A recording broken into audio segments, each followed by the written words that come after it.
नमस्कार। बिस्तर पर बैठकर भोजन करने से क्या होता है? आइए जानते हैं कि बिस्तर पर बैठ के भोजन करने से क्या होता है। यमराज ने चित्रगुप्त को जो रहस्य बताया था वो सुनकर आपके रोंगटे खड़े हो जाएंगे। तो चलिए बिना देर किए जानते हैं कि मनुष्य को बिस्तर पर बैठकर भोजन क्यों नहीं करना चाहिए। एक बार यमलोक में यमराज अपने सभागार में सिंहासन पर विराजमान थे और उनके समीप चित्रगुप्त बैठकर विनम्रता पूर्वक बातें कर रहे थे। वार्तालाप के दौरान चित्रगुप्त ने यमराज से जिज्ञासा प्रकट की, जानने की अनुभव की। हे प्रभु, कृपा करके मेरी कुछ शंकाओं का समाधान कीजिए। मनुष्य को भोजन किस प्रकार से करना चाहिए? भोजन करने के लिए उचित दिशा और स्थान कौन सा है? किन स्थानों पर बैठकर भोजन नहीं करना चाहिए? भोजन से पूर्व क्या करना चाहिए और भोजन के बाद क्या करना चाहिए? किसके घर का भोजन नहीं करना चाहिए? किन स्थानों पर बैठकर भोजन करने से आयु कम होती है? कृपया करके मेरे इन सभी प्रश्नों का उत्तर दीजिए। यमराज मुस्कुराए और चित्रगुप्त को उत्तर देते हुए बोले, हे चित्रगुप्त, तुमने बहुत उचित प्रश्न पूछे हैं। वास्तव में इन सभी प्रश्नों का उत्तर मनुष्य के आचार व्यवहार और उसकी आदतों में छिपा होता है। जैसा आचरण मनुष्य करता है वैसा ही फल उसे भोगना पड़ता है। अच्छे आचरण से सुख और दीर्घायु प्राप्त होती है, वहीं अनुचित आदतों के कारण दुख और अकाल मृत्यु तक हो सकती है। मनुष्यों को भोजन करते समय शास्त्रों नियमों का पालन अवश्य करना चाहिए। जो भी मनुष्य शास्त्रों के नियमों का पालन करते हुए भोजन ग्रहण करता है वह निश्चित ही दीर्घायु होता है। उसका शरीर रोग व्याधियों से दूर रहता है।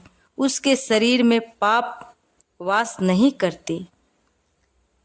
इसलिए भोजन करते समय मनुष्य को दिशा, स्थान, समय और उम्र का ध्यान अवश्य रखना चाहिए। यह सुनकर चित्रगुप्त ने विनीत स्वर में कहा, हे प्रभु, इन रहस्यों का विस्तार से समझाइए। भोजन सत्य जो नियम है मुझे विस्तार से बताइए। यमराज गंभीर स्वर में बोले, हे चित्रगुप्त, तुमने प्रश्नों का उत्तर देने से पहले तुम्हें एक प्राचीन कथा सुनाता हूँ। इस कथा को ध्यान से सुनो, इसमें तुम्हारे सभी प्रश्नों के उत्तर मिल जाएंगे। यह कथा अत्यंत शिक्षाप्रद है। जो भी इस कथा को श्रद्धा पूर्वक श्रवण करेगा और इसका प्रचार करेगा उसके अनेकों प्रकार के पाप में क्षमा कर दूंगा। यह सुनकर चित्रगुप्त हर्षित हो गए और बोले, हे धर्मराज, आपके मुख से इस महान कथा को सुनना मेरा सौभाग्य है। मैं ध्यान पूर्वक इसे अवश्य सुनूंगा। फिर यमराज चित्रगुप्त को वह प्राचीन कथा सुनाने लगते हैं। यह कथा मैं आपको सुनाऊंगी। प्रिय श्रोताओं, यह कथा बहुत ही ज्ञानवर्धक है। इस कथा को आप अंत तक जरूर सुने। प्राचीन काल में मगध देश में विजय नामक राज्य में चंद्रकेतु नाम के प्रतापी और धर्मपरायण सम्राट राज्य करते थे। उस राज्य में प्रकृति से भरपूर संपदा थी और प्रजा अत्यंत सुखी एवं संतुष्ट थी। राजा चंद्रकेतु गुणवान, बुद्धिमान और दयालु हृदय के थे। वे सदैव प्रजा के हित में प्रयत्नशील रहते थे और यज्ञ, दान व जन कल्याण के अनेक कार्य करते रहते थे। प्रजाजन उन्हें पिता के समान आदर एवं प्रेम देती थी। राजा की पत्नी रानी शीलवती भी उतनी ही धर्मपरायण, सुंदर और सदाचारी थी। रानी शीलवती प्रतिदिन पूजा पाठ करती, जरूरतमंदों को जल वस्त्र दान करती और सच्चे हृदय से प्रजा की कल्याण की कामना करती। इस दिव्य दंपति के राज्य में सभी सुखी थे, किंतु एक दुख था जो राजा रानी के हृदय को सुलगाता रहता था। वह दुख था संतान न होना। राजा चंद्रकेतु अपनी रानी शीलवती को कोई संतान नहीं थी। कई वर्ष बीत गए। उन्होंने अनेक व्रत पूजा और यज्ञ किए, देवी देवताओं से प्रार्थना की, ऋषि मुनियों की सेवा की। उन्हें पुत्र या पुत्री प्राप्त नहीं हुई। दोनों इस बात से अत्यंत दुखी रहते थे। राजा अपने महल में कई बार चिंतित होकर सोचते, मैंने ऐसा कौन सा पाप किया है जो मुझे पुत्र सुख से वंचित रहना पड़ रहा है। राज्य में सब कुछ है, प्रजा सुखी है, पर मेरे वंश को आगे ले जाने वाला कोई उत्तराधिकारी नहीं। क्या मेरे पुण्यों में कमी रह गई या पूर्व जन्म में किसी अपराध का फल मुझे मिल रहा है। राजा चंद्रकेतु दिन प्रतिदिन अधिक उदास रहने लगे। प्रजा को जब यह बात पता चला कि राजा अपनी संतानहीनता के कारण दुखी हैं, तो राज्य के लोग भी चिंता करने लगे। सब ईश्वर से प्रार्थना करते कि राजा रानी को शीघ्र संतान सुख प्राप्त हो। एक दिन राजा निश्चय किया कि वे किसी महापुरुष की शरण लेकर अपनी समस्या का हल पूछेंगे। उन्हें स्मरण आया कि महान तपस्वी ऋषि वशिष्ठ इस समय निकटवर्ती वन में आश्रम बनाकर तप कर रहे हैं। ऋषि वशिष्ठ त्रिकालदर्शी एवं दिव्य दृष्टि वाले महात्मा हैं।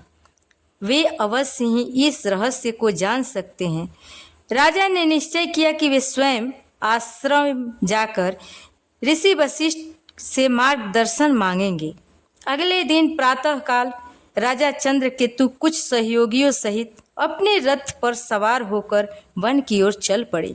शीघ्र ही राजा वशिष्ठ मुनि के शांत आश्रम पहुँचे, जो हरे भरे वृक्षों से घिरा था और जहाँ पंछियों का मधुर कलरव गूंज रहा था। ऋषि वशिष्ठ आश्रम के द्वार पर ही मानो उनकी प्रतीक्षा कर रहे हों। राजा को आते देख ऋषि ने मुस्कुराकर स्वागत किया और बोले, आओ राजन, हमारे आश्रम में तुम्हारा स्वागत है। आज इधर आने का क्या कारण है? सब कुशल मंगल तो है? कहीं राज्य कार्य से विरक्त होकर संन्यास लेने का विचार तो नहीं बना लिया? इतना कहकर ऋषि ने हल्की मुस्कान की, फिर गंभीर हो गए। राजा चंद्रकेतु ने हाथ जोड़कर विनम्रता से कहा, हे मुनिवर, राज्य कार्य भली भांति चल रहा है। संन्यास लेने का इरादा नहीं है, पर मैं एक भारी चिंता के कारण व्याकुल होकर आपकी शरण में आया हूँ। आप जगत के रहस्यों के दाता हैं। मेरी शंका का समाधान केवल आप ही कर सकते हैं। ऋषि वशिष्ठ ने सहानुभूति भरे स्वर में पूछा, राजन, आप जैसे प्रतापी और धर्मनिष्ठ राजा को भला किस बात का दुख हो सकता है? निश्चय ही आपकी प्रजा सुखी है, राज्य समृद्ध है। फिर भी यदि आपके मन में कोई शंका या कष्ट है तो निसंकोच कहिए, मैं यथाशीघ्र अवश्य सहायता करूंगा। तब राजा चंद्रकेतु ने दुखी स्वर में अपनी व्यथा सुनाई। हे मुनिवर, मेरे जीवन में एक ही अभाव है। मेरी कोई संतान नहीं है, ना पुत्र है ना पुत्री। मैंने अनेक यज्ञ उपवास किए, तीर्थों के दर्शन किए, ब्राह्मणों को दान दिया, हर संभव प्रयास किया, किंतु भाग्य ने मुझे संतान सुख से वंचित रखा है। कृपा कर यह बताएं कि ऐसा कौन सा अपराध मुझसे हुआ है जो मुझे संतानहीन रहने का दंड मिला है। मेरे बाद मेरे राज्य का उत्तराधिकारी कौन होगा? मेरा वंश कैसे आगे बढ़ेगा? मेरे मन की यह पीड़ा दूर कीजिए और यह भी बताइए कि संतान प्राप्ति के लिए मुझे क्या उपाय करना चाहिए। राजा की व्यथा सुनकर वशिष्ठ ऋषि ने कुछ पल के लिए आंखें मूंद ली और अपनी दिव्य दृष्टि से राजा के पूर्व जन्म के कर्मों का निरीक्षण करने लगे। ध्यान मग्न अवस्था पर राजा ने की निगाह टिकी थी। कुछ क्षण बाद अर्शी से आंखें खोलकर कहा, हे राजन, जो कुछ मैं बता रहा हूँ उसे धैर्यपूर्वक सुनो। आपके संतान ना होने का कारण आपके पूर्व जन्म के कर्म में छिपा है। पिछले जन्म में अनजाने में आपसे एक पाप हुआ था, जिसका दंड आपको इस जन्म में संतानहीनता के रूप में मिल रहा है। राजा चंद्रकेतु चकित होकर बोले, पूर्व जन्म का पाप विस्तार से बताइए। मुनिवर, मुझे ऐसा कौन सा पाप हो गया? महर्षि वशिष्ठ जी बोले, पूर्व जन्म में आप साधारण शिकारी थे और वन में शिकार करके जीविका चलाते थे। आप बुरे हृदय के नहीं थे, पर शिकार के दौरान कभी कभी अधर्म हो ही जाता है। एक दिन की बात है, आप जंगल में एक हिरण का पीछा करते करते बहुत दूर निकल गए। वहाँ एक हरी भरी जगह पर एक गौ माता अपने बछड़े को दूध पिला रही थी। दुर्भाग्यवश आपको वह दिखाई नहीं दी। आपको लगा शायद हिरण झोपड़ियों के पीछे है और अपने उसी ओर तीर चला दिया। वह तीर सीधे उस गौ माता को जा लगा। बेचारी गाय बुरी तरह पागल हो गई और पीड़ा से भूमि पर गिर पड़ी। उसका बछड़ा डर कर कांपने लगा। जब आपको अपनी भूल का पता चला तो आप बहुत पछताए और भागकर गाय के पास पहुंचे। आपने तुरंत उपचार का प्रयत्न किया, पर कुछ देर बाद उस गाय ने तड़प कर प्राण त्याग दिए। हे राजन, गौ माता का अकारण कष्ट पहुंचाने के कारण ही आपको वर्तमान जन्म में संतान सुख से वंचित रहना पड़ा है। गाय परम पवित्र प्राणी है और उसे गौ माता कहा जाता है। उसकी पीड़ा का पाप बहुत बड़ा हुआ, भले ही वह अनजाने में हुआ, लेकिन बछड़े जन्म में आपके हाथों यह पाप हो गया। इसलिए इस जन्म में आपको पुत्रहीन रहने का श्राप मिला। पूर्व जन्म का यह रहस्य सुनकर राजा चंद्रकेतु के नेत्रों से आंसू बहने लगे। वे दुखी होकर बोले, मुनिवर, मुझे पछतावा है कि पिछले जन्म में मुझसे ऐसा अनर्थ हो गया। मैंने अज्ञानवश गौ हत्या का पाप किया। अब बताइए कि इस पाप से मुक्ति का कोई मार्ग है? क्या कोई प्रायश्चित है जो मैं कर सकता हूँ? कृपा करके मुझे इस पाप से उबरने का उपाय बताएं। ऋषि वशिष्ठ ने कोमल स्वर में कहा, हे राजन, हर पाप से प्रायश्चित द्वारा मुक्ति संभव है। यदि मनुष्य हृदय से प्रायश्चित करना चाहे, आपके मामले में भी उपाय है। गौ हत्या या गौ को कष्ट देने के प्रायश्चित स्वरूप आपको गौ सेवा करनी चाहिए। आप पूरी निष्ठा से गौ की सेवा करें। भूखी गायों को चारा पानी दें, गौशालाएं बनवाएं, बीमार गौ का उपचार करवाएं और गौ माता के प्रति प्रेम और भक्ति रखें। गौ सेवा से बढ़कर कोई पुण्य नहीं है। इसी से आपके पूर्व जन्म के पाप का शमन हो सकेगा। राजा चंद्रकेतु ने अस्सी के चरण पकड़ लिए और कृतज्ञता से बोले, मुनिवर, आपने मेरी आंखें खोल दी। मैं अवश्य आपके बताए मार्ग का पालन करूंगा। गौ माता की सेवा करके ही मैं अपने पाप धोने का प्रयास करूंगा। ऋषि वशिष्ठ ने आशीर्वाद देते हुए राजा को विदा किया। राजा चंद्रकेतु आश्रम से लौटकर पूरी निष्ठा के साथ गौ सेवा में जुट गए। उन्होंने राज्य भर में गौ सेवा बनवाई और स्वयं प्रतिदिन गायों की देखभाल व पूजन करने लगे। रानी शीलवती भी गौ माता की सेवा में बराबर लगी रही। उन्हें पूर्ण विश्वास था कि गौ सेवा से उनके जीवन का अंधकार अवश्य दूर हो जाएगा। कई महीनों तक निरंतर श्रद्धापूर्वक गौओं की सेवा करने के बाद भगवान ने उनकी प्रार्थना सुनी। रानी शीलवती ने अंततः एक सुंदर पुत्र को जन्म दिया। वर्षों बाद संतान सुख पाकर राजा रानी की खुशियों का ठिकाना ना रहा। पूरे राज्य में आनंद मनाया गया और उस शुभ अवसर पर प्रजा भी हर्षोल्लास से उत्सव मनाया। समय बीतता गया। राजकुमार हृष्ट पुष्ट बालक के रूप में बड़े होने लगे। राजा रानी ने उसका लालन पालन बड़े लाड़ प्यार से किया। वर्षों बाद संतान मिलने के कारण वे राजकुमार की प्रत्येक इच्छा पूरी करते थे। माता पिता को प्रसन्न रखने के लिए महल के सेवक भी राजकुमार को दुलार देते और कहीं किसी बात के लिए उसे कठोर अनुशासन में नहीं रखा जाता। अत्यधिक लाड़ प्यार के कारण राजकुमार अनुशासनहीन होने लगा। वह हृदय से बुरा नहीं था। बचपन से ही उसे मनमर्जी करने की छूट मिल गई थी।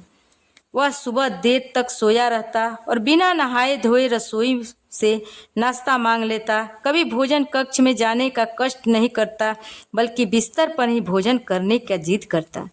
महल की दास दासियां या सोने की थाली की तरह तरह के पकवान सजाकर राजकुमार के शयन कक्ष तक ले जाते।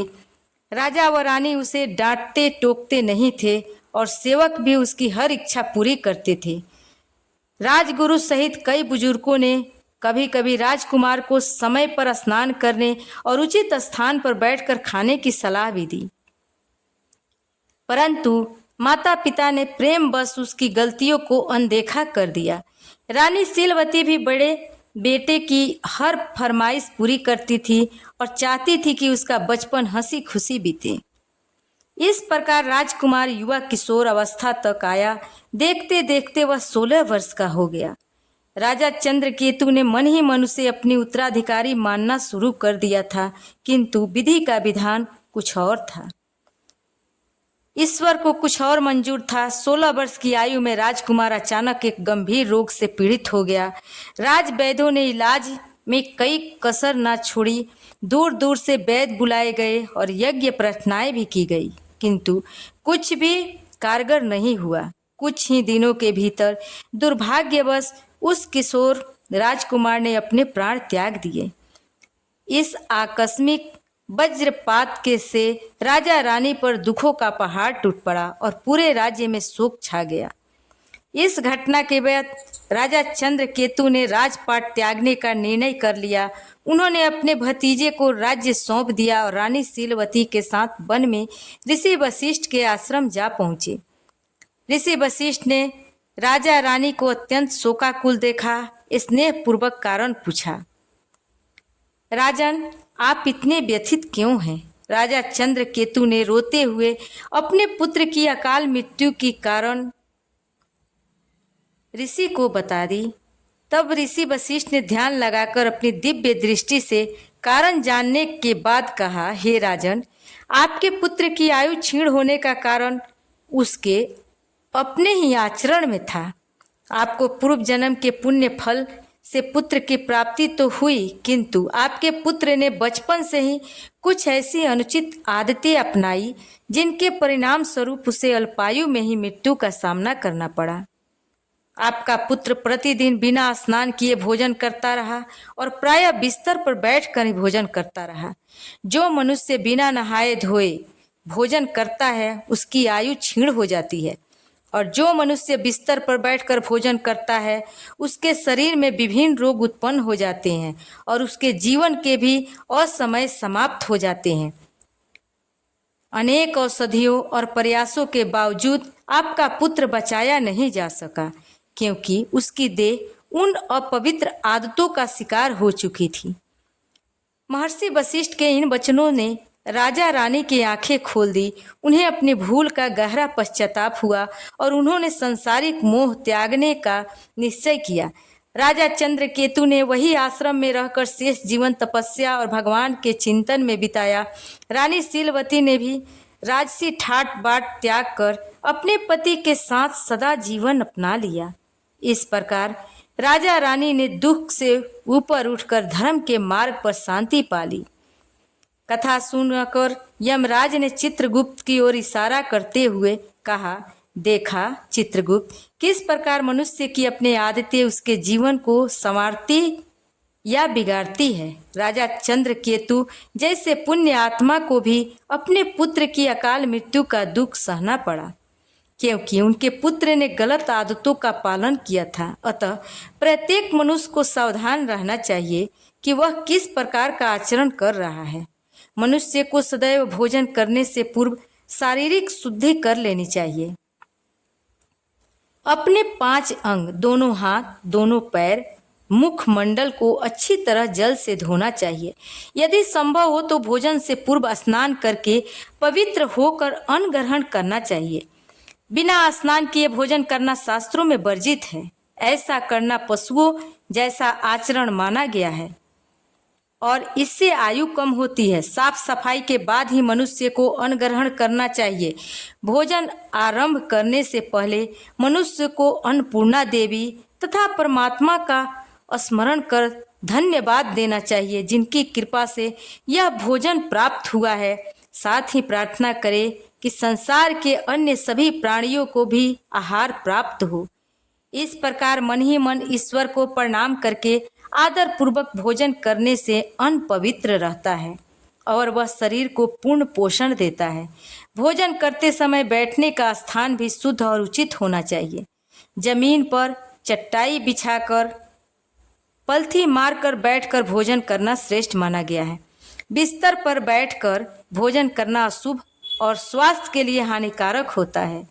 शैया पर अन्न ग्रहण करने से अपवित्रता बढ़ती है और शरीर विभिन्न रोगों का घर बना लेता है।